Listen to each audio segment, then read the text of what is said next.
Welcome back to my channel. I'm finally back to share more DIYs with you. Today I'll be showing you how to create 3 craft projects for Valentine's Day.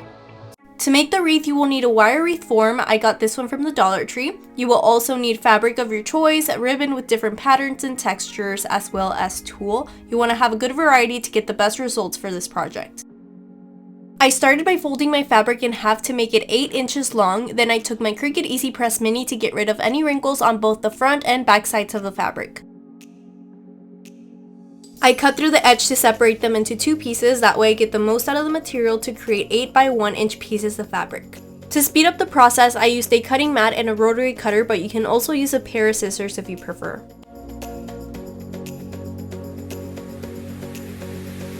I got a good amount of pieces from that just small piece of fabric that I showed in the beginning, so I repeated the same cutting process for the rest of the fabric, tulle, and ribbon. Also, make sure you cut the ribbon and tulle the same length of 8 inches long by 1 inch wide so they align and blend in with the fabric for the next step.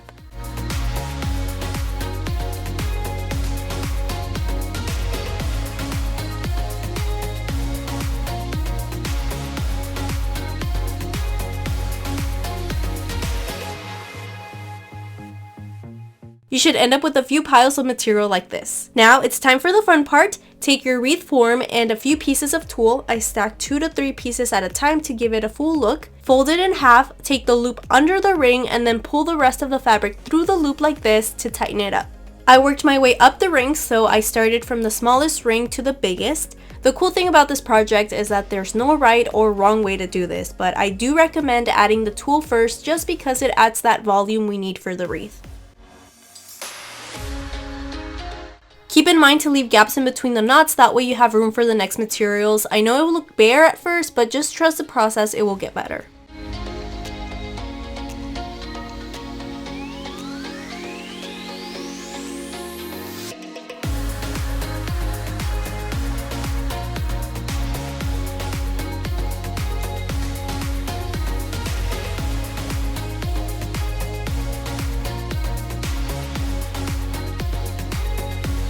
Now you can go in with your ribbon and fun fabric to use as fillers. Here I'm just adding a few pieces of white tulle along with the ribbon to add texture. From there, I added the fabric in between the knots we made earlier with the red tulle and randomly knotted the different ribbon.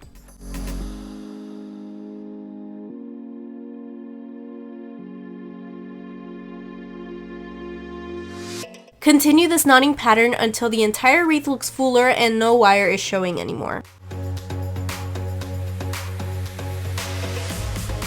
And this is how the heart wreath turned out. I'm obsessed with how good it looks with all of the patterns. I feel like this project would be fun to recreate for all of the holidays.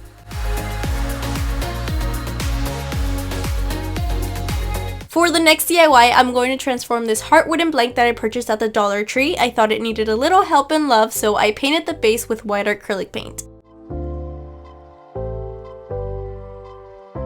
While that was drying, I went on Cricut Design Space and searched for a design that would work as a stencil. I found one that is called Vertical Heart, which was exactly what I needed. Beforehand, I measured the actual wooden heart blank and adjusted this heart image with those measurements to act as a template. This is just gonna help you make sure the size of the stencil is big enough to cover the entire heart shape. Just make sure to hide the heart image before cutting the actual stencil. As for the material, I'll be using freezer paper. It probably sounds weird, but it's the perfect material to do projects like this. I basically placed the shiny side down on the mat and added a few pieces of painter's tape to secure it. Today I'm using the Cricut Explore 3 machine, but any of the cutting machines can cut that material with the freezer paper setting on Design Space. I didn't want to damage any of the little hearts when pulling it away from the mat, so I removed them with a pin pen instead. Then I placed a piece of freezer paper shiny side down on the wooden heart and adhered it with the help of my Easy Press Mini. To add a fun twist to this project, I used a few different shades of pink paint to create an ombre effect. You can use a flat paintbrush like this one, or any sponge would work as well. Just make sure all of the colors blend in as we transition to the next shade. Carefully blot the paint on the surface, avoid the back and forth motion because it can cause issues with the stencil.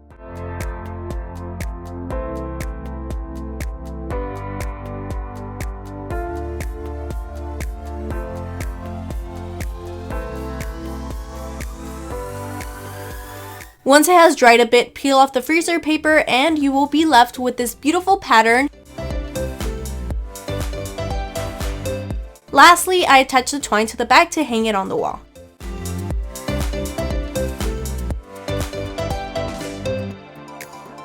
This is a great way to transform those seasonal wooden blanks you find at the Dollar Tree. I would totally recommend trying out this method.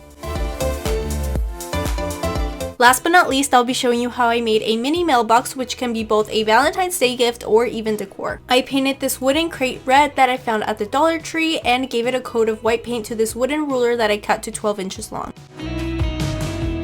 Wake me up, I'm getting tired of sleep. Then I took a piece of floral foam big enough to fit inside the crate and placed the wooden ruler inside. With the help of some crazy glue, I adhered this mini mailbox I found at Walmart and added some greenery to fill up the base. From my better self, it's like no one else even really scratches the surface. 'Cause nobody gets me. I hopped back to Cricut Design Space to add a few images to personalize the mailbox. I chose these, but you can personalize it however you would like. I made them about an inch big and duplicated the images because I wanted to scatter them around the surface. This is the vinyl I used, but any permanent vinyl would work for this. Load them to your mat and use a brayer tool to make sure they lay flat. Load it to your Cricut machine and let it do its thing.